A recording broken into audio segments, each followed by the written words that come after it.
ఒక mixie jar తీసుకొని అందులో పుదీనా వేసుకుందామండి. ఒక హాఫ్ కట్ దాకా పుదీనా వేసుకున్నాను. కొద్దిగా కొత్తిమీర, అలాగే గ్రీన్ చిల్లీ, వెల్లుల్లి, కొద్దిగా అల్లం, ఇదంతా మిక్సీ పెట్టుకొని పేస్ట్ చేసుకుందామండి. పేస్ట్ అయింది కదా, ఇప్పుడు ఒక సైడ్లో పెట్టుకుందాం.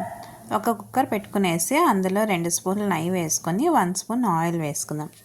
ఆయిల్ వేడెక్కిన తర్వాత బిర్యానీ మసాలా వేసుకుందామండి. అలాగే కొద్దిగా షాజీరా వేసుకుందాం. ఇప్పుడు స్లైసెస్గా కట్ చేసుకున్న ఆనియన్ వేసుకుందాం అండి. ఇది ఆనియన్ అంతా బాగా ఫ్రై చేసుకుందాం. ఆనియన్ బాగా ఫ్రై అయిన తర్వాత పచ్చి బఠానీ, క్యారెట్, బీన్స్, టమాటో వేసుకుందాం అండి. ఇంక ఇందులో పుదీనా వేసే అవసరం లేదు. పుదీనా మనం ఆల్రెడీ మిక్సీకి వేసుకున్నాం కదా. అవి వెజిటేబుల్ కొద్దిగా వేగిన తర్వాత ఇందాక మనం పేస్ట్ చేసి పెట్టుకున్నాం కదా పుదీనా పేస్ట్, అది వేసుకుందాం అండి. అది పచ్చివాసన పోయేదాకా ఇలా ఫ్రై చేసుకుందాం. ఇప్పుడు రుచికి సరిపడా సాల్ట్, 1 స్పూన్ ధనియా పౌడర్,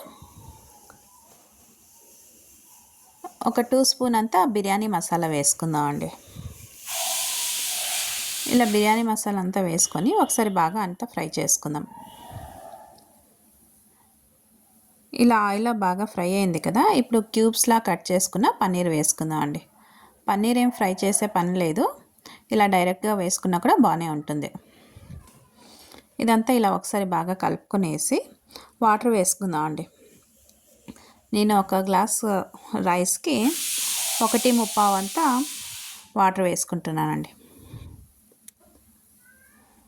ఇలా అంతా వాటర్ వేసుకునేసి ఇప్పుడు మనం నానబెట్టుకున్న రైస్ వేసుకుందాం. నేను నార్మల్ రైసే తీసుకున్నాను, మీరు కావాలంటే బాస్మతి రైస్ తీసుకోవచ్చు. ఇలా అంతా ఒకసారి బాగా కలుపుకొనేసి మూత పెట్టేసి 2 విజిల్ వేసుకుందాం అండి. 2 విజిల్కి బాగా వెజిటేబుల్స్, రైస్ అంతా బాగా ఉడికిపోతుంది. కుక్కర్ మూత వేసుకునేసి 2 విజిల్ వేసుకుందాం అండి.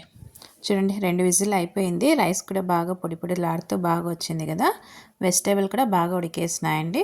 పన్నీర్ కూడా ఎక్కడ విరిగిపోలేదు, చూడండి చాలా బాగా వచ్చింది. అలాగే టేస్ట్ కూడా చాలా బాగుందండి. ఇది మన పిల్లలకి లంచ్ బాక్స్కి, ఆఫీసులకి, మనం ఎక్కడైనా ట్రిప్పులు వెళ్ళేటప్పుడు ఇలా వెజిటేబుల్స్తో బిర్యానీ చేసుకుని వెళ్తే చాలా బాగుంటుందండి. మీకు ఈ వీడియో లైక్ అవుతే లైక్ చేయండి, షేర్ చేయండి, కామెంట్స్ చేయండి, సబ్స్క్రిప్షన్ చేసుకోండి. వెజిటేబుల్ పన్నీర్ బిర్యానీ అయితే రెడీ అయిందండి. Thank you.